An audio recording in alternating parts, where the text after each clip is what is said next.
Alright guys, so there's a bolt down there. This is just a hand tight. Okay, this is this I think it's a 2-inch bolt. There's about 6 of them here. 4 right there. There's only 4. Yeah, there's about 4 of them here. 4 of those small bolts. And then the starter bolt is right up over there. These are just hand tight. And then on top of that is just a nut for the another starter bolt. It's just a nut. Alright, so just 4 small bolts down here. Long bolt for a starter. And then on the driver's side, there's a big bolt right there. And let's go up top. Alright, up top, starting from the starter. And there's the nut right there I'm talking about. Right here, there's a nut. And there's one up right here. It's hard to see because of this harness is on the way. One over here, the one on this side, that's 3, and then a small one right here by the crank sensor. I think that's like a 14 mil, and then there's a big one right there. So just a hand tight for now. Let's do the flywheel bolts. There's 6 of them. Let's torque that one down, and then after that we'll torque the bill housing bolts. Alright, here we go. So here's the nuts right there for the flywheel bolts. There's 6 of them, and those are 14 mil. So flywheel and a flex plate, they had to meet together. The bolt holes should meet together. So by the look of this angle here, right there you go. You see, it's a barely see the hole of the flex plate meeting the flywheel. So let's put a socket on this crank bolt, 22 I think, 22. Let's spin this crank pulley up, and you'll see, oh, wrong way. Here we go, and I think that's good. That's right on the hole, but let's put a bolt, see if it catch the thread. If it catch the thread, we're on the money. Everything should be easy after from this first bolt right here. So sorry, it's hard to see. There's no room for the camera. I can't even see it. Uh-oh, I dropped the bolt. It's inside. Alright, the bolt's right there. Okay, let's take out the gloves. Do this by hand.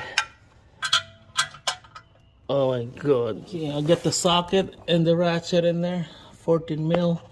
I'm just gonna show you guys just the one bolt, because there's 6 total in this thing. I'm just gonna do the first one and you'll get the picture.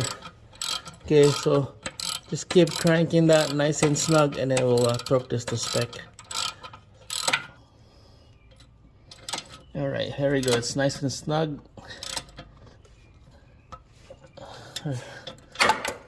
Okay, there you go, guys. And then next, we're gonna spin this about a quarter till we see the hole. Okay. And there you go. That's the second hole. So just keep doing that. Put the bolt in. Put the socket in nice and tight, nice and snug, and then do the rest, and then we're gonna torque this to spec. Okay, so here you go, just the hand tight right there. So spin the wheel a quarter of a turn, and there's the bolt. That's the first one that we did. All right, so this is good. Now we're gonna torque this to spec. Alright guys, so flywheel bolts, it says on the service manual is 90 foot-pounds. Well, range from 86 to 93. So let's go to 90. Okay, 90 foot-pounds right there. We'll torque all the bolts, all 6 of them, to spec.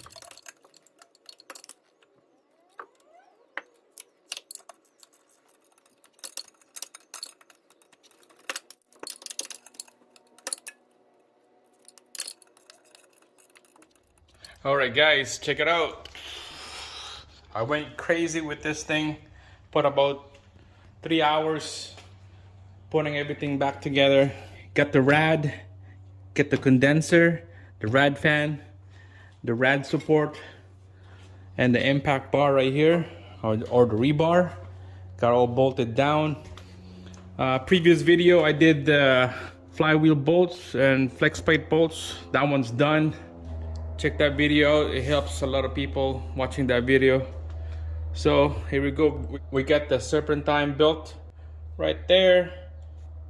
Everything is all bolted down. We got the lower rad hose, the upper rad hose right there. This is automatic, so we got the AC line connected right there. Top and bottom. We got the harness, vacuum line, everything. Wow.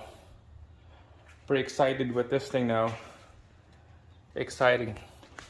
Down here, it's all bolted down. The last time I touched down here was the flywheel bolts, FlexPlate bolts, and the bell housing bolts. Everything is all torque to spec. My God. Excited. Can't wait to get this thing started up for the first time. Hopefully, cross finger, that the engine is good from the junkyard. We got the battery installed here.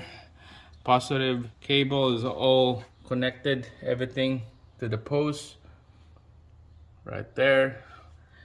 That block heater cord right there, that orange rubber, that's not connected because it don't have a block heater on this engine. So we're just gonna let it hang like that. Whoever owns this vehicle will install that next time. We got the funnel for the coolant. I'm gonna have to get a coolant at the store here. I ran out of green coolant. Everything's pretty good. Now, let's go start the engine. But first, a little bit of oil in there. I think I put about 4.5 liters. So there's oil in here, double check. I can't get the level because it's on a jack stand right now. There's no wheels on the front. So just eyeball it, make sure there's oil in there. By looking at it here, I got oil.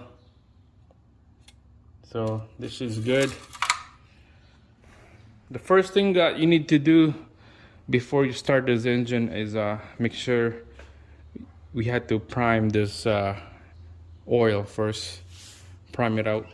So what we're gonna do is we had to disconnect the ignition.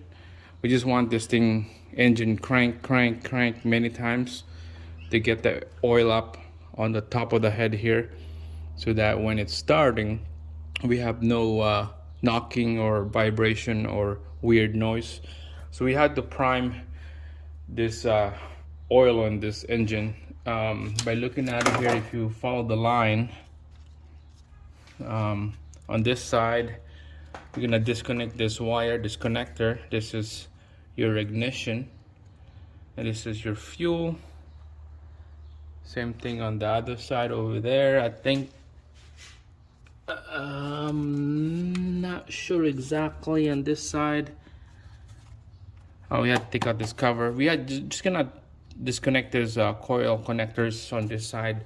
Same thing with the fuel. We had to disconnect the fuel, the coil, and same thing with this one, the fuel and the coil. This quick connect right here for that bank, and right here there's 3 and 3.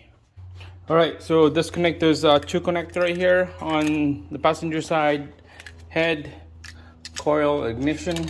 Driver's side, disconnect the ignition connectors, all 3. Sorry, the fuel, and then the ignition right here is disconnect, all 3. All right, so this is not gonna start. It will crank, it will turn, and that's what we want. All right, let's get this thing to crank. I'm sick of waiting.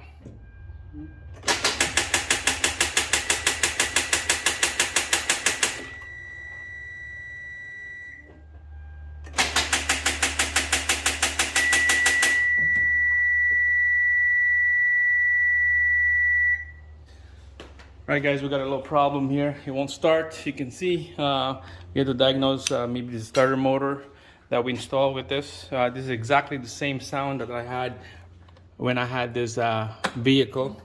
Exact the same sound. I made a short video on that one. Diagnose the starter. Let's give a good tap on that starter motor, see if it wakes up, and then crank it up again.